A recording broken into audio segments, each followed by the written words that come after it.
Şöyle açalım yani niye bir çerçeve yasa? Şimdi bu dünyadaki çatışma çözüm örneklerinde de böyledir. Eğer ki ilk olarak bir süreç başladıysa bu sürecin bir çerçevelenmesi gerekiyor. Bu sürecin bir tanımlanması gerekiyor. Çerçeve yasası aslında süreci tanımlama ve sürecin yol haritasını tanımlamadır. Aslında bir tanımlamadır. Örneğin biraz daha açayım. Şimdi biz bahsediyor, devlet diyor ki işte PKK legal ve illegal tüm yapılarıyla kendisini feshedecek, silah bırakacak deniliyor. Şimdi PKK'nın tüm illegal ve legal yapılarından kasıt nedir? Mesela bir yol haritası olacak, bir silahsızlanmadan bahsediyor. Çatışmasızlıktan sonra bir silahsızlanmadan bahsediyor. Nasıl olacak? Mesela kim bunu kontrol edecek veya bunu denetleyecek ve bunu tespit edecek ve bunu teyit edecek? Mesela bununla ilgili şunu söyleyeyim. Mesela FARC örneğinde vardır. FARC gerillaları silah bıraktıkları zaman silahlar alındı, götürüldü, bir konteynere bırakıldı. Birleşmiş Milletler'in gözetimi altında oldu. Şimdi burada üçüncü bir göz de yok. Süreci takip eden de yok. Süreçte nasıl olacak veya PKK gerillaları onlara ne olacak?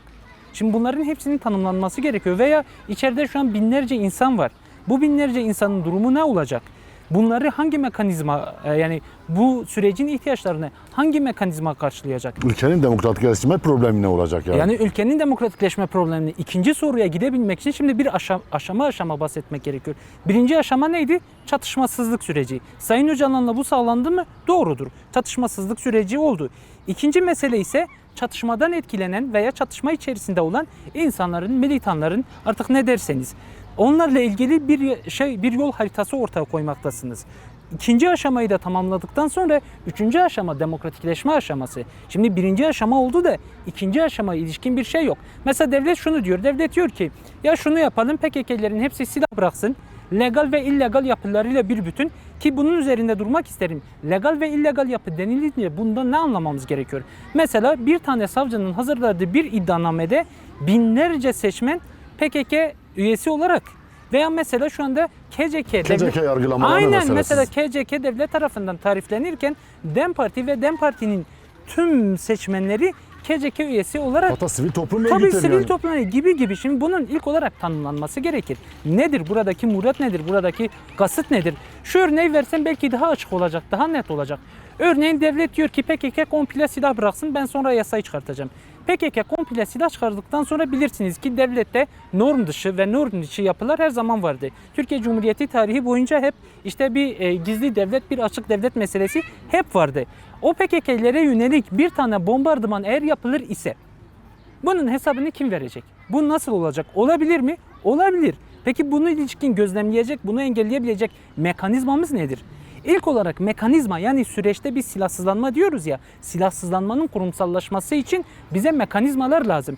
Örneğin mesela bununla ilgili geçiş yasasında Sayın Abdullah Öcalan'ın rolü ne olacak ve orada nasıl tanımlanacak? Şimdi Sayın Abdullah Öcalan'la ilgili baş müzakereci, Kürt tarafı diyor ki baş müzakereci, MHP tarafı diyor ki baş müzakereci, doğrudur ama medyanın dili baş müzakereci olarak kabul etmiyor. Bunu da bir yere koymak gerekiyor. Şimdi Sayın Öcalan'la ilgili Sayın Öcalan'ın şu anda... Şeyi hatırlarsınız, Türk Gün Gazetesi'nde işte Kürt Halk Önderliği'nin durumunun süreçle bağlantılı olduğunu söylüyor. Yani tahliye olma ya da özgür çarşı koşullarının sadece süreçle özgün olduğunu ifade ediyordu Devlet Bahçeli. O durum da var yani. Ya aslında buna ilişkin en güzel cevabı Sayın Öcalan verdi. Sayın Öcalan o 7-8 dakikalık videosunda dahi bize ne söyledi? Dedi ki benim özgürlüğüm şahsi bir şey değildir. Benim özgürlüğüm toplumun özgürleşmesi. Şimdi toplumun özgürleşebilmesi için, özgürlük yasalarına gidebilmemiz için, yani demokratik toplumu inşa edebilmemiz için silahsızlanmanın kurumsallaşması da şudur. PKK'liler siz gidin hepiniz silah bırakın, sonra ben yasa çıkartacağım değil. Bu fermuar sistemi gibi bir şey de olabilir. Karşılıklı olması gerekiyor.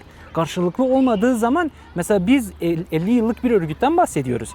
50 yıllık bir örgüte hadi siz gidin bir ay sonra silah bırakın, ben sonra bir ay sonra yasa çıkartacağım.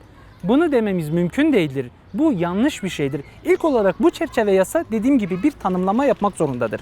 Bu tanımlamayla birlikte şu anda çatışmadan zarar gören insanlar, çatışma süreci bitti ya, bunun kurumsallaşması için yol yöntem ne olacak? Bunu kim yapacak?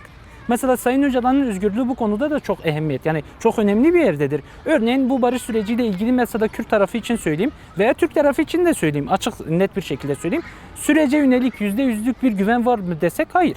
Yani sürece yönelik bir güven olmadığı bellidir. Şimdi en azından halkta sürece yönelik bir güvenin oluşabilmesi için Sayın Öcalan'ın kamuoyuna seslenmesi gerekiyor. Sayın Öcalan'ın Türk ve Kürt halkına seslenmesi, bu süreçte murat edilen nedir? Bu süreci niye başlattık? Bu süreç niye başarıya gitmesi gerekiyor? Bu süreçle birlikte ortak vatan niye güzelleşecek?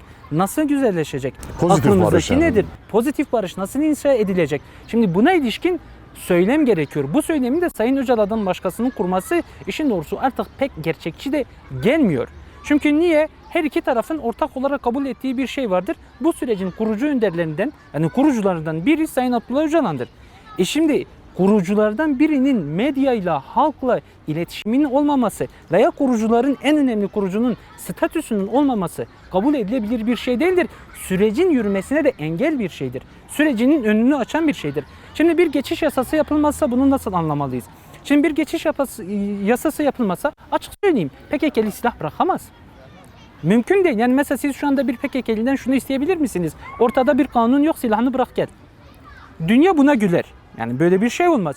Ve Hatta sürecin başına beri eleştiriyor Kürt hareketi. Siz çok adım attınız, çok fazla adım Tabii, attınız. Yani eleştiriliyor. yani yani. dünyadaki örneklerden biraz değişen bir şeydir. Şimdi eğer siz bir çerçeve yasa çıkarmıyorsanız o zaman siz şunu diyorsunuz. PKK'nin silah bırakmasını istemiyorsunuz.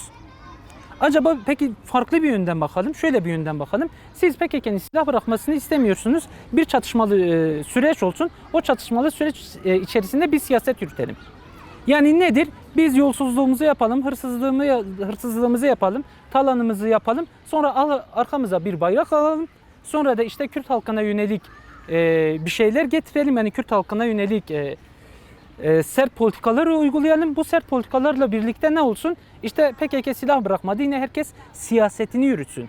Yani ben bundan şunu anlıyorum. Eğer ki bir çerçeve yasa, olgunlaşan bir çerçeve yasa, herkesi kapsayan, bütünsel, işte 3 PKK'liyi 5 PKK'liyi kapsayan da değil. Tüm PKK'lileri, tüm cezaevlerindeki serbestçe siyaset yapabilme, serbestçe söylem geliştirebilme, serbestçe süreci belki tartışma, belki süreci eleştirme. Bunlarla ilişkin mekanizmalar gerekiyor ve tek bir mekanizma da buna yetmiyor. Yani mesela biz niye hep diyoruz ki mesela meclis başkanı da diyor işte geçiş yasası sadece bir yasa. Yani niye sadece bir yasa olsun ki? Sürecin ihtiyaçlarına göre ikinci yasa olabilir, üçüncü yasa olabilir, dördüncü yasa olabilir. Bu geçiş hukukuyla ilgili ilk olarak yani sıralama yaparsam şunun olması gerekiyor. Sürecin baş aktörünün hukuki statüsü. Hukuki statüsü de mesele şudur. Biraz tanımlar mısınız? Yani hukuki statü dediğimiz mesele nedir? Şimdi birincisi Sayın Abdullah Öcalan'ın toplumla iletişiminin olması gerekiyor. Bu İmralı'da olur, Sayın Abdullah Öcalan dışarıda olur. Her nerede olursa olsun. Toplumla siz bir gazeteci olarak gidip görüşebilmelisiniz. Koskocaman 100 yıllık bir isyan PKK hareketi biliyorsunuz ki diğer Kürt hareketlerinin devamıdır aslında. 100 yıllık bir isyanı sona erdiriyoruz. İsyanın baş aktörü, isyanın belki başında olan, doğru değil mi? Herkesin öyle gördüğü bir insan, bu insanın dışarıyla herhangi bir şekilde iletişimi olmayacak. Belki şuna ihtiyaç duyuyordur, belki bir akademisyenin görüşüne ihtiyaç duyuyordur. Doğru değil mi? Sonuçta 30 yıldır Sayın Abdullah Öcalan, 25 yıldır, 26 yıldır içeride tutsak şekildedir. Doğru değil mi? Sürecin ihtiyaçları için bir hukuki statü. Tabii ki olması gereken nedir? Sayın Abdullah Öcalan'ın özgür kalması. Ya bakın özgür çalışır demiyorum. Özgür kalması. Peki özgür kalması bunda dünyada örnekleri var mı? Mandela bunun en büyük örneklerinden bir tanesidir. Neden olmasın? Neden Sayın Abdullah Öcalan özgür? Mesela özgürlük şartları sağlanabilir mi? Çok basit. Umut hakkıyla ilgili basit bir düzenleme yaparsınız. Sayın Abdullah Öcalan özgür kalır. Basit mekanizmalarla bunu yapabilirsiniz. Veya infaz kanununda 2 tane değişiklikle bunu yapabilirsiniz. Yani sürece biraz ciddiyet gerekiyor. Devlet tarafının sürece ciddiyetle yaklaşması gerekiyor. 100 yıllık bir isyanın sona erdirilmesi, 100 yıllık bir isyanın sona erdirilme meselesinde bir geçiş hukukundan bahsediyoruz. Hala Sayın Abdullah Öcalan acaba özgür kalır mı kalmaz mı? İşte özgür değil.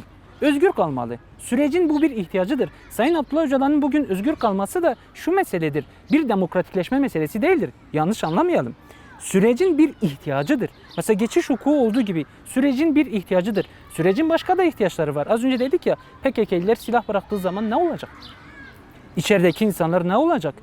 Diasporadaki insanlar ne olacak? Hepsinin statüsü netleşmesi mi gerekiyor? Hepsinin netleşmesi gerekiyor. Mesela size şunu söyleyeyim. Şu an başvurda Federe Kürdistan'da belki şu an yani dönemsel olarak PKK'ya katılıp sonra PKK'den ayrılan 20 bin, 30 bin insandan bahsedebilirsiniz. Bu insanlara ne olacak mesela? Mesela daha acı olan bir şey söyleyeyim. PKK'lilerin belki şu anda yüzlercesinin, binlercesinin cenazesi Başur tarafındadır, Kandil tarafındadır. İnsanlar cenazelerini şu anda isteseler dahi cenazelerini dahi getiremiyorlar. Doğru değil mi? Şimdi bu gerekli bir şeydir. Yarın öbür gün insanlar kendi cenazelerini isteyecekler. Doğru değil mi? Cenazesini getirecek, oğlunu, kızını getirip kendi evine yakın bir mezarlıkta defnedecek ki gidip en azından görebilsin. Şimdi bunların hepsi var. Yani biz 100 yıllık bir mesele, bu 100 yıllık meselenin de 50 yıllık bir çatışmalı süreci var. Gelip konuştuğumuz, tartıştığımız şeyler ise yani şu an hükümet medyasında tartışılan çerçeve yasa. Bu bir çerçeve yasa olmaz. Bu mesele nedir? Etkin pişmanlığı dayatmaktır. Bu böyle olmaz. Bunun yerine olması gereken nedir? Dediğim gibi herkesi kapsayacak. Ama herkesi. Dönemsel olabilir, arada tarihler olabilir, aşamalar olabilir ama niyet olarak şu olmalıdır. Niyet olarak biz çatışmasızlığı tahkim edeceğiz, bunu kurumsallaştıracağız. Bunu kurumsallaştırmayla beraber özgürlük yasaları, yani demokratik topluma veya demokratik cumhuriyete gidebilecek yolu açmalıyız. Çerçevesi bu şekilde olmalıdır. Peki bunu daha formlaştırayım. Ne olması gerekiyor? Daha formlaştırayım, daha şey yapayım. Bir PKK'li eğer silah bırakıp bu ülkeye geldiyse tutuklanmaması gerekiyor. Ha burada yaşananın benzeri yaşanmamalıdır. Ha burada gelen insanlar daha sonrasında devlet tarafından yargılandı ve devlet tarafından yargılandıktan sonra ceza aldılar. Gelen PKK'li bir tane mahkemenin insafına bırakılamaz. Niye? Çünkü bizim mahkemelerimizdeki hakimlerimiz her biri farklı düşünebiliyor. Yasayla güvence verilmelidir. Ve yasa şöyle olmalıdır. Gelen PKK'li tutuklanamaz, gözaltına alınamaz, gelen PKK'li hakkında hüküm verilemez.